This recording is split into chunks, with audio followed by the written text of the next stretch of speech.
going on, guys? It's Caleb, and today I have a Ford F-150 that is in for a very minor paint correction, but it ended up turning into quite a big detail. There's a lot of moving parts in this specific detail, so as we go through the entire process, I will continuously speak to you guys and tell you what's going on, what products I'm using, and that sort of stuff. But as it stands right now, we're taking it one step at a time. We are starting with the wheels using some P&S brake buster as well as some Adam's iron remover in order to decon them a little bit. Matched with a few assorted brushes, it made the job pretty easy. But before I sit back and let you guys enjoy the wheel section of the video, if you could just take a real quick second to like the video and go ahead and press subscribe if you like car shenanigans as well as detailing footage. And if you ring that bell, you will know every single time I upload a video. I know this video started out pretty formal sounding, but I swear I loosened up near the end of it. So let's go ahead and move on with the wheels.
Usually when I have any paint correction of any sorts, the first thing I like to do is some sort of decontamination, but not in the way you're thinking with chemical and mechanical. So what I like to use is a purple power on the paint to get whatever wax or sealant or anything that's just caught up in a regular soap that someone might wash their car with off of the surface of the vehicle, so that way we kind of have a clean slate to go on with the actual decon process. The last thing you want whenever you go into any kind of paint correction, whether it be a simple one-stage, basic polish, whatever, you definitely don't want some sort of protection still in the paint. So I use purple power and a foam cannon, but with this vehicle, this is a good time to say that I did this thing in stages. It's a big truck. I don't want to go through and have one side dry and another side not. So I started with the driver's side, then moved to the front, to the passenger side, and then to the back, so on and so forth. And from there, I used my Max Shine Boar's Hair detail brush and went through all the little nooks and crannies like the trim pieces, and we got this thing nice and cleaned up and ready for a hand wash.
One thing's for sure with this truck, there was no kind of any coating left on it. I mean, water, especially after using the purple power, it just stayed on the surface, which is a great indicator that there is no kind of hydrophobic properties, which usually leads to the idea of there being no coating left on the paint, and that's exactly what you want.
Before everyone kills me for saying that I'm going to be marking the surface with a glove straight onto the paint and smearing the stuff in, no, I'm not. I actually learned this little what the heck, there's a bug on me. I actually learned this technique from Obsessed Garage, Matt Mormon, while watching his videos. Is whenever you use an iron decon remover on the paint surface and go ahead and take a glove, spray your hand with it, make sure it's nice and lubricated, and wipe it in so that way it covers every square inch. It's actually an ingenious idea that I have no idea why I've never seen anyone else use it, because whenever you have your hand soaked in iron cleaner, of course with a glove on, iron cleaner is really slick. Like, this stuff is going to be insanely lubricated. It's not going to be marring and scratching the paint as long as you have it thoroughly and liberally applied.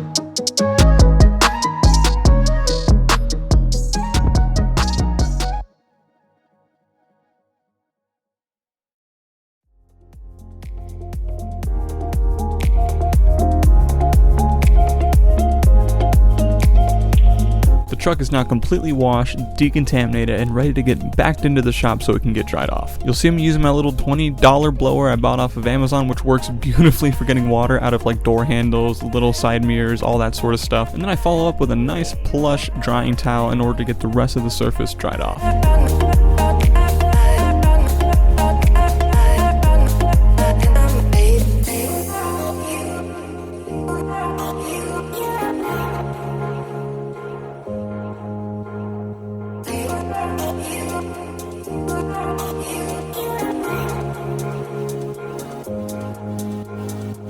So if you look closely at that light looking into the paint, you can see it has a very light marring and scratching and swirling, that sort of stuff in it, which really tells me that this truck needs a one-step. We're not going for anything insane here, like insanely perfect 100% corrected paint. What we're going for here is getting this thing nice, cleared up, bring back a lot of the gloss, and then putting some basic ceramic coating on there. For those who want to know what the situation is behind this truck was taken to a body shop and got one part of the vehicle resprayed. The body shop left some buffer marks and definitely some holograms in the paint, and I originally gave the customer a quote that would not only give this paint more gloss and fix those little intricate problems, but also a basic 1-year ceramic coatings from Proje pretty much. Nothing too insane, but a pretty standard detail, and then the body shop came back to us and said, no, sorry, we're only going to give you like a quarter of what you asked for. Which to me was like, wow, they really did you like that, man, so don't worry about it. We'll do the same exact detail, but for a fraction of the price, just leave it here over the weekend. And that's where we are at. I started out with a Rupes pad and Sonex Perfect Finish as I usually would for a one-step, but as I was using it this night that you're seeing right here, I was kind of falling out of love with it just because it wasn't cutting deep enough and I had to go through it twice. So turn to the next day and different event of things, I went ahead and tried a couple different pads and I settled on a microfiber cutting pad from Meguiar's with Sonex Perfect Finish. Now usually with wool pads or microfiber pads, especially the cutting ones, you get these little micro fragment swirls and scratches that are in the paint, and that's when you usually refine to get that stuff out, but with Perfect Finish I didn't get anything like that. What I got was a quote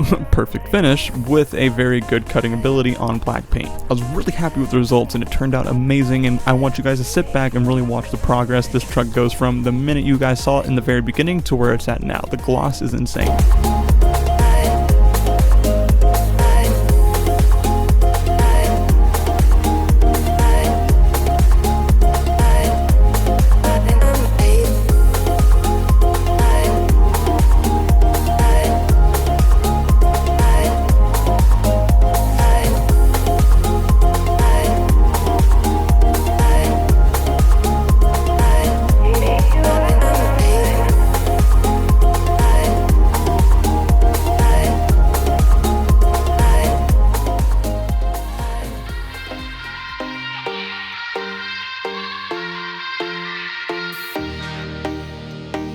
One distinct reason that I love Sonex Perfect Finish so much is that the climate of my shop, as well as the climate of Florida and everything else, if you're in the shade such as being inside a shop, you have an insane amount of work time with it, which is why I do such big spots at a time when polishing. It doesn't dust very much at all. Granted, now when I'm using microfiber, I do have to blow out my pads a little bit, but you do with everything else, and compared to some other products, this thing doesn't dust up near the amount some other stuff does.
Start it up.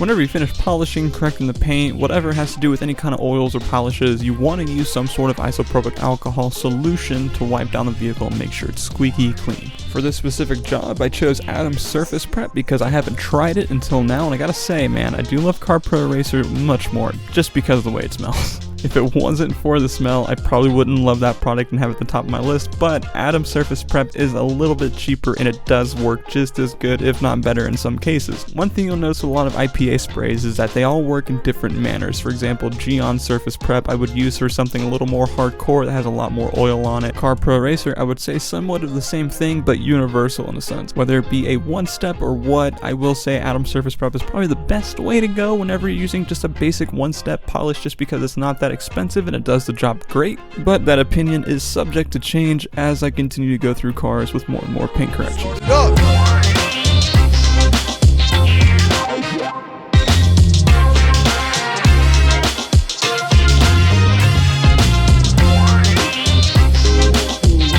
This is lit.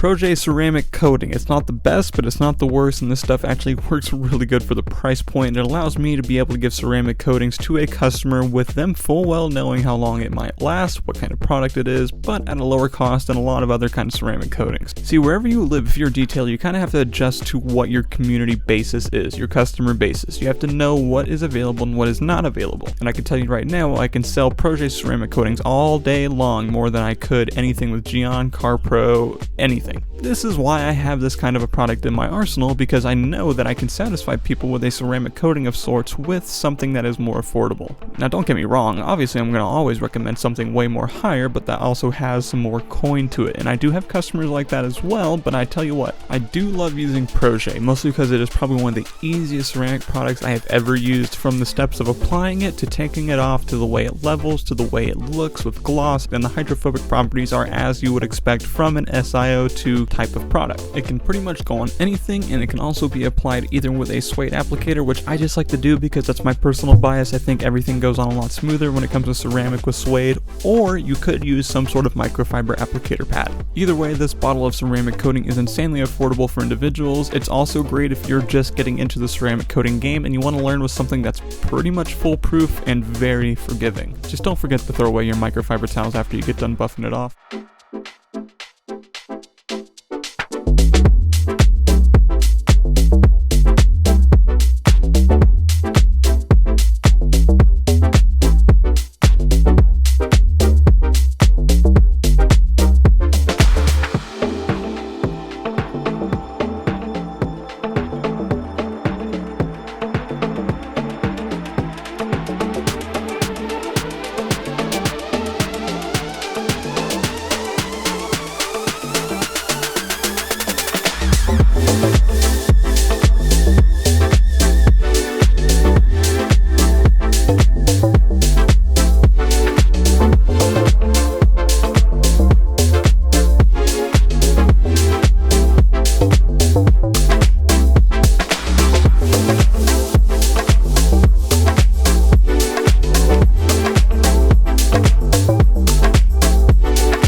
Man, I tell you what, there is nothing better than the gloss of a freshly polished and ceramic coated black paint. I've said it before, I'll say it again, I'll say it as many times as I have to. It is one of the most satisfying things to look at once you've finished the job, and it's one of the prime reasons why I love doing what I do, is seeing how a car looks once it is finished. Now granted, we're not fully done here. I need to finish a little bit of hand polishing on the bottom of the front bumper, and then once I'm done with that, we can go ahead and move on. A really good part about Proje as well, and it's also one of the good reasons why it's a really good first product to getting into the ceramic game, and it's very forgivable, is that the cure time is relatively instant.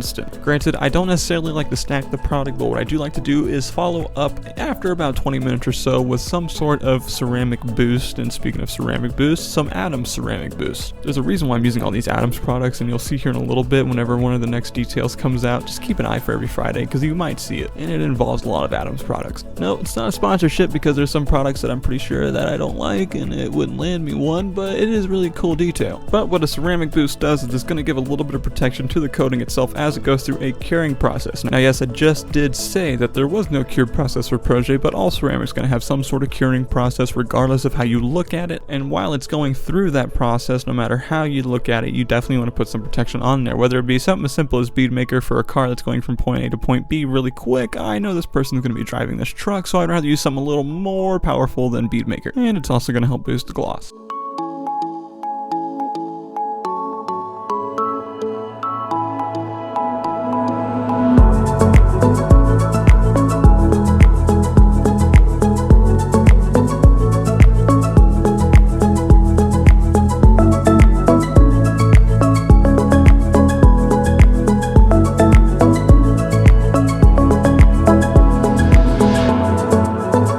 With all of that, it leads us to putting on the tire dressing, which means we are wrapping up this video. Dang, I haven't made like a 30-minute video in quite some time, but thank you guys so much for watching. If you liked it, please show me by leaving a like, and if you like detailing stuff, go ahead and press subscribe and ring that bell. That way you know every single time I upload a video. I upload every Tuesdays and Fridays. Tuesdays a shop vlog, Friday is going to be a detailed video as usual. Go ahead and stick around for the ending cinematic in order to see how the vehicle turned out after I pull it out of the shop, and I will see you guys next week with another video. Wait, no, Tuesday, Friday. Yeah, see you guys then. See ya.